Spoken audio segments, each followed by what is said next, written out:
2 minutes pour comprendre aujourd'hui le rôle du rire. Alors je suis avec le professeur Gilbert Deray, vous êtes auteur de Choisissez votre destin génétique.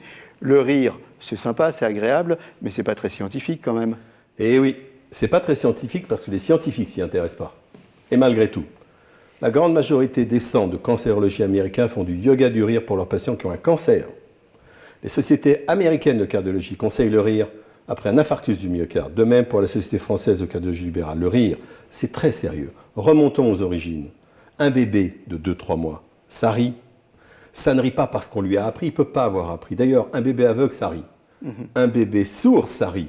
Donc c'est Dame Nature qui nous a donné le rire. Tout ce que nous donne Dame Nature, c'est pour protéger l'espèce.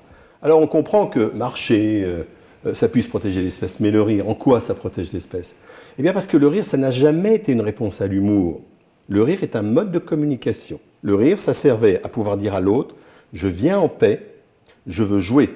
Donc si vous prenez le rire comme un instrument de communication, alors c'est beaucoup plus intéressant. Parce que ça veut dire qu'avec ce rire, je vais partager avec vous des instants de plaisir, des instants de désir, et que je vais vous dire « non, non, je ne veux pas qu'on se batte, je veux qu'on échange tous les deux ». Donc le rire est, oui, un instrument médical.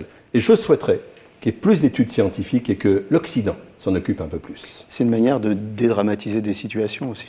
C'est aussi une manière de dédramatiser. Maintenant, revenons quand même aux études. Il y en a quelques-unes qui sont très intéressantes. Pas beaucoup, je vous l'accorde. Et malheureusement, on en manque. Quelques-unes, elles sont toutes asiatiques, parce qu'eux, ils s'y intéressent. Mais quelques-unes quand même qui nous disent que le rire stimule l'immunité, par exemple. Ce qui est évidemment intéressant dans cette situation. Et on propose à des femmes enceintes de faire des séances de rigolothérapie pour que leurs enfants, écoutez bien, aient moins de problèmes d'allergie. Riez, faites de la rigolothérapie et surtout portez-vous bien.